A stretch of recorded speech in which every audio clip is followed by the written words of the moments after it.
Justice in America can be slow, and sometimes people sit on death row for decades. Today, you'll learn about two violent career criminals who grew old awaiting the ultimate punishment. Thomas Eugene Creech was born in Hamilton, Ohio, on September 9, 1950. As a youth, his parents had issues and eventually got divorced. Creech lived with his father, and reports indicate he watched his father die right in front of him. Eventually, he spiraled into darkness, and by the late 1960s, he was deeply entrenched in criminal activities. He got his first significant prison time on December 11, 1969, when he was sentenced to serve 2 to 50 years for unarmed robbery. He was released in 1971 after serving the minimum.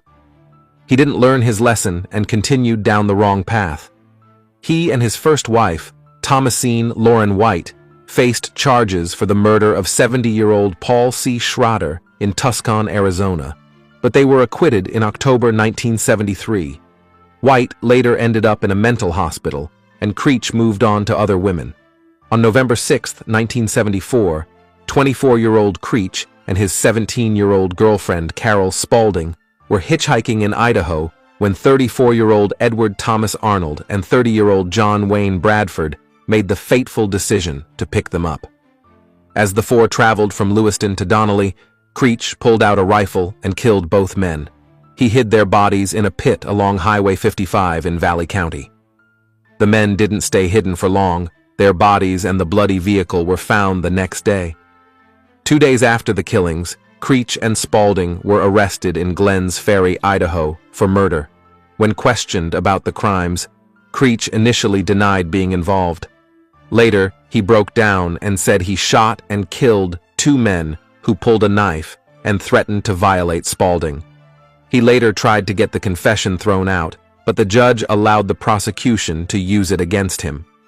Creech would go to trial in October 1975, and while on the stand, he confessed to taking 42 lives starting when he was 15 years old. He claimed to have killed a gay man in San Francisco in 1965. He also declared he drowned a friend in New Miami, Ohio, in 1967. Creech said he was a hitman for the Hells Angels and also killed people as human sacrifices. He even listed numerous states across the country where he had bodies. Despite all of his admissions, he claimed he was innocent in the deaths of Arnold and Bradford. The jury was slightly distracted by his antics, but after deliberating for a few days, they convicted him of the murders of Arnold and Bradford. 5 months later, he was sentenced to death, but years later, his sentence was commuted to life in prison.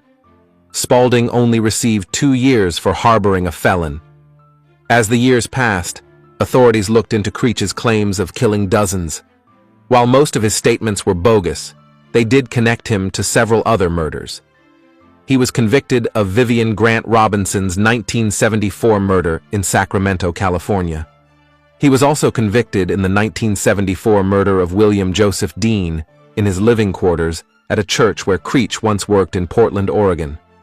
Creech is said to be behind the murder of Gordon Lee Stanton and Charles Thomas Miller in Las Vegas, store clerk Sandra Jane Ramesmoog in Portland, Oregon, Rick Stewart McKenzie near Baggs, Wyoming, and Daniel Walker in San Bernardino, California. Still, none of those cases were ever prosecuted. In May 1981, 23-year-old convicted car thief David Dale Jensen, who was disabled and partially paralyzed from a shooting when he was a teen, tried to beat Creech with a sock full of batteries. Creech overpowered Jensen, took the sock full of batteries away, and beat Jensen to death. Creech was charged with first-degree murder, which he pleaded guilty to. At his sentencing, the judge said Creech did not instigate the fight and was initially justified in protecting himself, but in the end, he went too far and had to pay. He sentenced Creech to death. On February 28, 2024, Creech became the subject of national headlines once again when Idaho attempted to execute him via lethal injection. The procedure was halted after medical personnel failed to establish a viable intravenous line despite 8 attempts over nearly an hour. In October 2024, his execution was rescheduled for November 13, 2024, but on November 6th, a federal judge granted a stay of execution. Creech is now 74 years old. He is the longest-serving inmate on Idaho's death row. Many of his supporters feel he is no longer a threat to others because of his advanced age, and they are hoping he is allowed to live, but the state of Idaho seems determined to get rid of him. Creech's time will likely come to an end in 2025. Leroy Nash was born in Salt Lake City, Utah, on September 10, 1915. By the time he was 15 years old, he was thrown in prison for an armed robbery. When he was released, he didn't stay out of trouble, and in 1947, when he was 32 years old, he was arrested for shooting a police officer. He was sentenced to 25 years.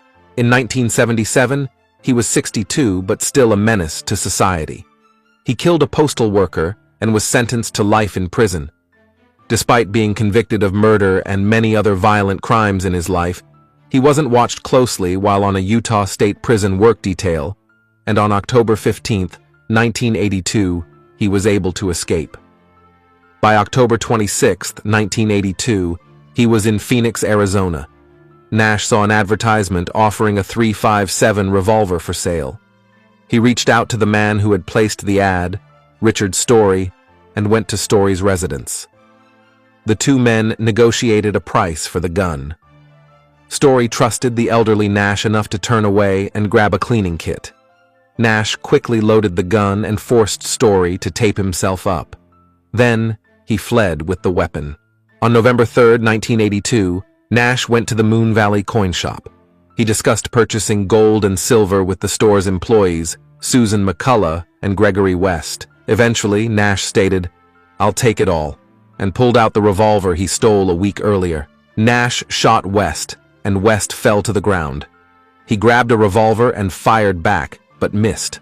After his self-defense attempt failed, West begged for his life, but Nash shot him 2 more times. Nash left McCullough unharmed, grabbed $600 worth of merchandise, and fled the store. Just outside, Nash was confronted by Jack Owens, a nearby businessman who heard the gunshots. Owens had a gun and ended up with a self-inflicted gunshot to the hand after fighting with Nash.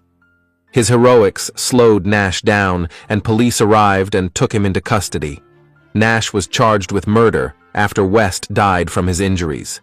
He was convicted of murder and sentenced to death in 1983 when he was 68 years old. As he continued to age, he was said to be blind, deaf, and unable to walk. It became clear to all that he would never be executed. He was held on death row at Arizona's Iman State Prison Complex in Florence, Arizona, until he died of natural causes on February 12, 2010. When he died, he was the oldest death row inmate in the United States.